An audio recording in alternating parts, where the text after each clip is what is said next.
Yeah, I think all this has been captured as we speak. Okay, cool. Welcome to the Humble and Brag podcast. We don't have a name for it yet. Trying to think of one on the spot right now. What could be? Not working out. I don't know, we talked about Humble Beginners. That's the vlog. Humble Beginners is the vlog.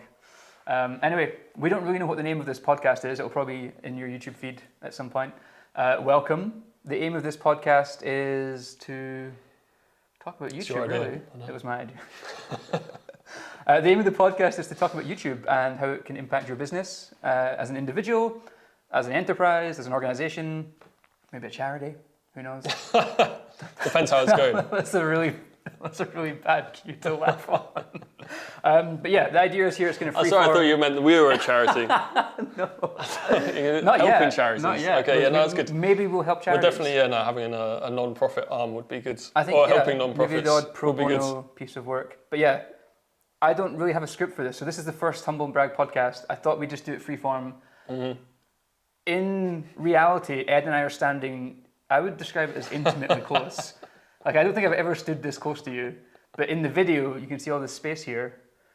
This here is highly uncomfortable right now. And if you're listening on a podcast service, you can't see any of this, so you just have to assume that it's deeply uncomfortable for both of us. We'll get used to it. This is part of the process. We're going to get used to it. It's just part of the process. Anyway, we thought we'd start off today with the first podcast, just talking about who we are and what we do, and why we're doing it, and how we're doing it, and all the other things that come with that. But without being a sales pitch. It's not a sales pitch. We don't want your money. Honestly, obviously there's a rationale behind doing this. No, definitely don't want your money. Okay, but we've settled on the name Humble and Brag. I think it's a great name. Everyone that I've told this name to has settled on it. Yeah. Should we give a bit of a context about why we're doing this thing? How we came to meet? How we came to meet? Yeah, sure. What's your background first? Maybe you can introduce yourself to people listening. Yes, so my name is Ed. I've worked in digital marketing since 2008, started in social media for a very small language school that branched out into e-learning. We use YouTube, funnily enough, as the sole marketing channel to drive the growth of that language school, online in particular. Had quite a popular language learning YouTube channel where I was kind of responsible for producing all the content. Nothing like the kind of scale that we've worked on recently, but that was my first experience in online marketing. And then I saw how it could it funded me through a master's degree. Fell in love with YouTube as a channel because it's kind of got a little bit of everything. It's very metric driven. There's a very kind of performance oriented side, but it's great for brand building as well. And it sits really nicely kind of between the two poles of that spectrum. And just enjoyed other content creators as well, watching their content. So I've always tried to embed it into kind of the marketing mix at any company that I worked at. After that language academy, then I moved on and worked at Babbel, the language learning app. Was head of content there, so I was responsible for YouTube as well as a lot of other channels. And there were periods during the company's growth that it was responsible for like 10-20% of revenue. Produced a lot of kind of viral content there. And had a lot of fun doing it as well. And then joined Career Foundry, which is an online school for career changes into tech. That's where we met. And there YouTube also was a massive pillar or a massive part of the marketing mix.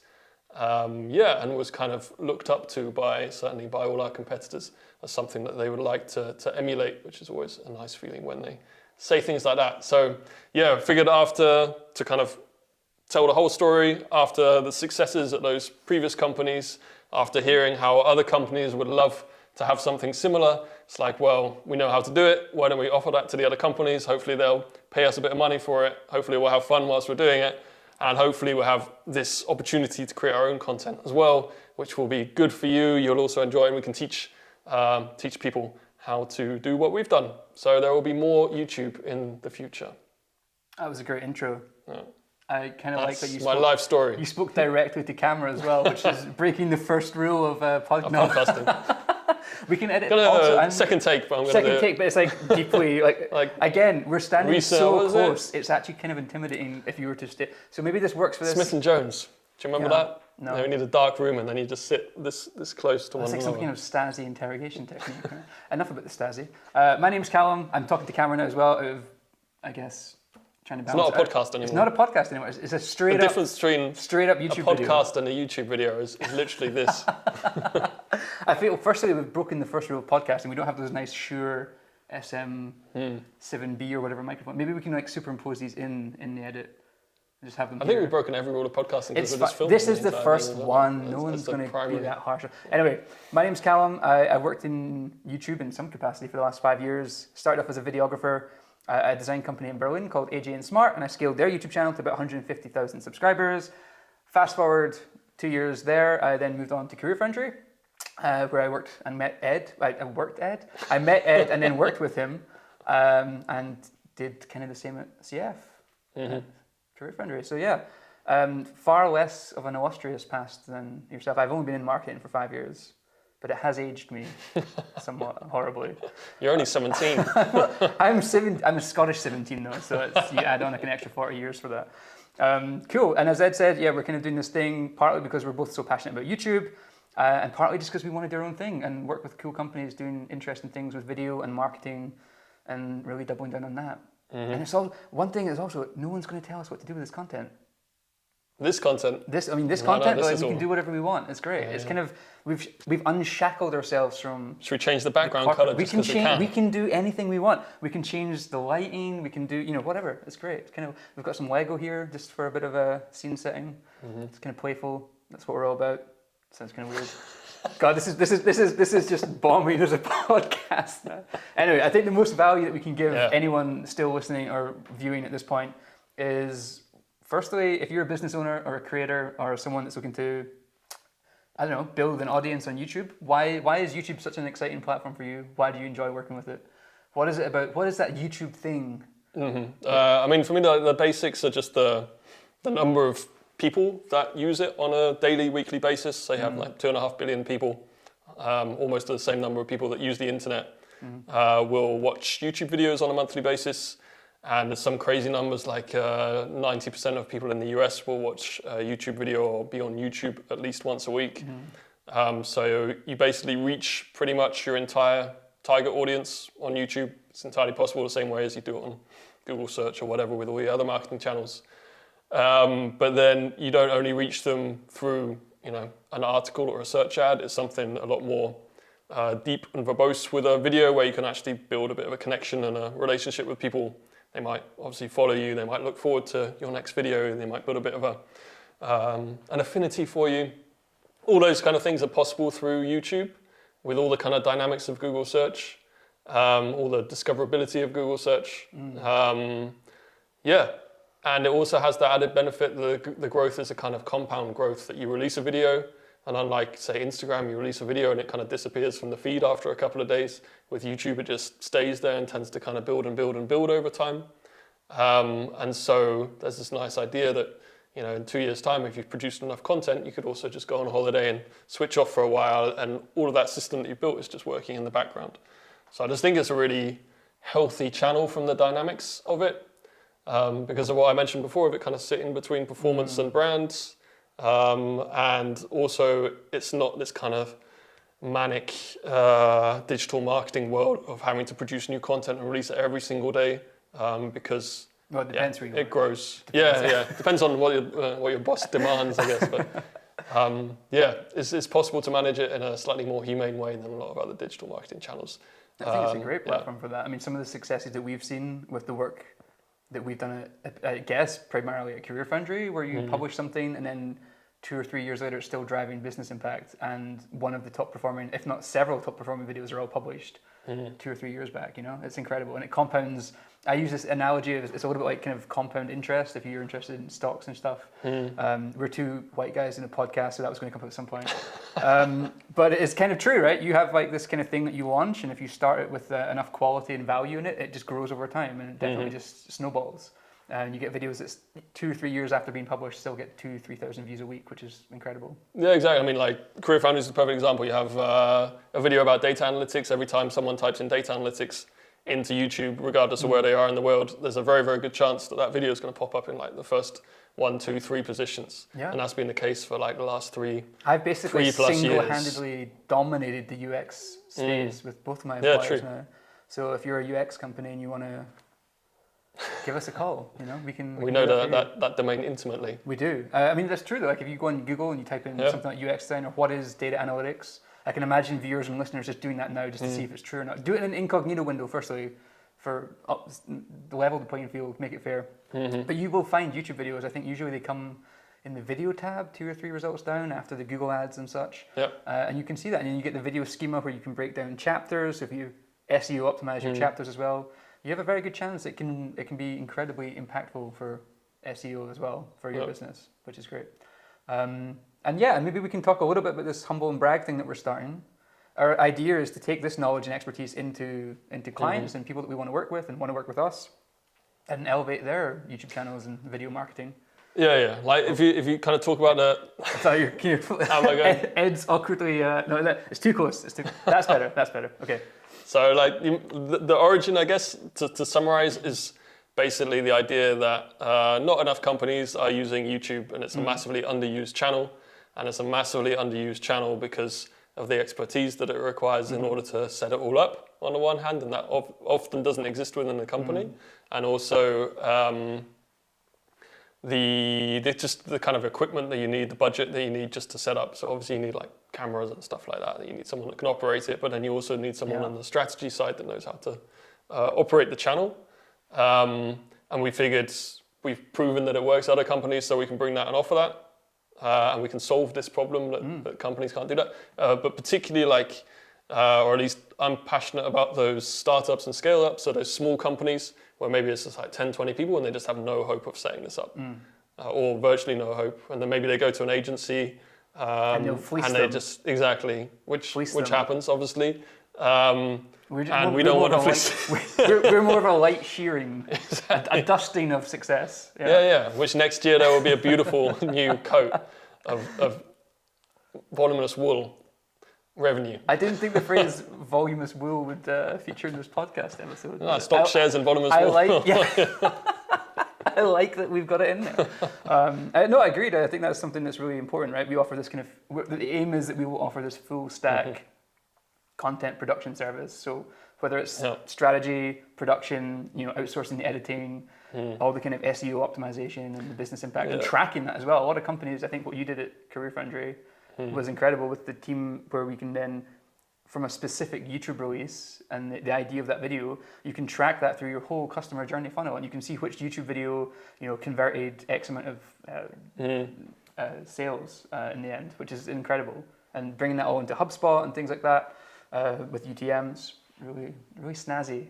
Very well done. Snazzy tracking. It was a snazzy I mean, that's move. the other thing. Like most of YouTube and like the courses that are released about how to grow a business on YouTube really focus on individual creators or the creator level, and not so much like the established company, the startup, the corporate or whatever, and how they can really harness the channel.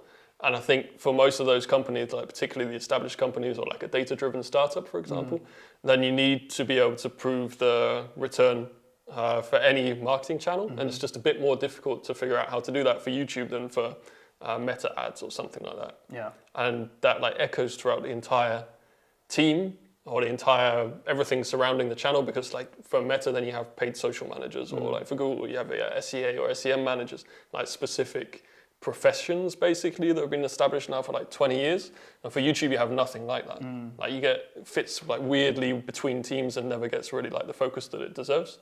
And so what I'd be advocating for as well is like having this social video creator as a role, like you'd have a designer, like a graphic designer or a UI designer, UX designer, brand manager, SEA manager, that within a marketing team, you'd have a social video creator as well, and you'd have some kind of strategist as well to kind of work together in order to scale the channel. I mean, you kind of see that with a lot of the big name creators on YouTube now, and there's platforms like Paddy Galloway started up or co-founded this company called UT Jobs, at YouTube Jobs, and you see these individual creators are now at the scale where they have so much money coming in from like brand deals, affiliate links and AdSense, but they can now afford to scale out their team and build this up as well, which is really interesting to see. And this website kind of it offers individual creators the aspect to do that, but I don't think as far as I'm aware, there's nothing for businesses. So if you're a business that wants to reach more people with YouTube and video marketing, there's not really that infrastructure there to support you, and you might get lucky and hire a videographer that is also into YouTube or into Instagram or TikTok or whatever, but it's kind of rare that you get that. In my experience, those people barely exist. This is why we had to poach you. This is why I wasn't going to bring it up in this podcast. You brought it up, but no, but it's like, it. we found like in the past, I know you found that too, that you'd have videographers that were very interested in the kind of aesthetic, cinematic aspects of what they were producing. Yeah. And it was kind of every project was an art project, rather than something that was more kind of dryly focused on, okay, we want to hit these targets, these metrics, these goals. What's the strategy in order to hit that? As much in the same way that you treat any other digital marketing channel, basically. Yeah. I mean, it's very hard to find those people and then to have like the platform knowledge in order to be able to do that as well. But do you find, I mean, you've been a CMO a for many years. Do you find there's usually a disassociation perhaps between business impact and creative in the sense, and not necessarily in all roles, but like in certain creative roles that would be tasked with this kind of thing? There's usually, it takes a bit of training or a bit of, I don't know, instilling that kind of mindset to focus on the business impact. I mean, I've come to you for some pretty mad requests, and it was only later in my career with you that I started to appreciate that you can always say yes to expensive camera equipment. But you know what I mean? Despite my eagerness to please. Exactly. I think the fundamental issue with the average marketer is not being able to connect the creative side of the job with the numeric or number-driven, data-driven side of the job. And if you can combine those two and realize how a creative concept can drive results, and you can prove how that happens, then you've probably got someone that will be very good at their job. But that takes time. I think it does take time to sort of train that in. It needs to happen. Like, you need to have had success. You need to have produced a project that has had a result, and you need to be able to connect that result to aspects of your project so that you can repeat it again in the future. And once you've done that, and once you realize, and then you see the effect on like revenue, on the company, on how the company grows, how your colleagues' careers develop as a consequence, then it becomes a little bit addictive. I will say that I think actually when you were in the process of, we had our first kind of tentative talks about coming in, and you mentioned that YouTube video. I hadn't experienced any kind of infrastructure that was able to track that kind of business impact before. I mean, you can see like the increase in subscribers and maybe newsletter signups because you can see that in the tool. But when you mentioned that this video kind of essentially as an affiliate link recommending a course at Career Foundry had then led to like, I don't know, 60-something thousand euros worth of sales, I was kind of stunned because I had never had any kind of infrastructure to track that before. And it kind of dawned on me as well that, you can definitely drive that from YouTube. And I guess that's what we're trying to do with this business as well. Like bring that expertise and knowledge into companies and cut out a lot of the busy work as well. Like training people up for 2-3 years, trying to instill that knowledge and that mindset where we can also just come in and do that and tell people exactly what to make and how to make it. Outsource it to editors, or talented pool of editors. Exactly.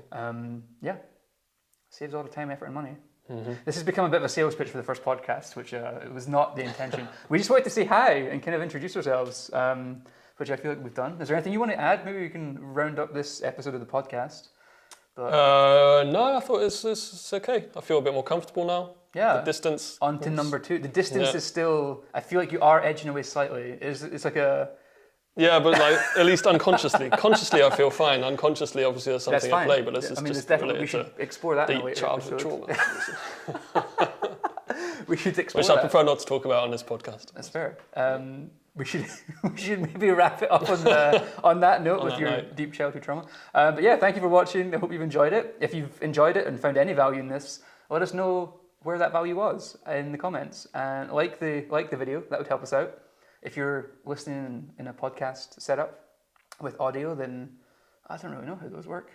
Favorite it's not our job, save to be honest. No, it's not. It's not our area of expertise. Not yet, but we'll get there. But thank you for watching. It's been nice to meet you, and we'll see you in the next episode if there is one. I think we're going to change our clothes and do the next episode. Separately. Yes, okay.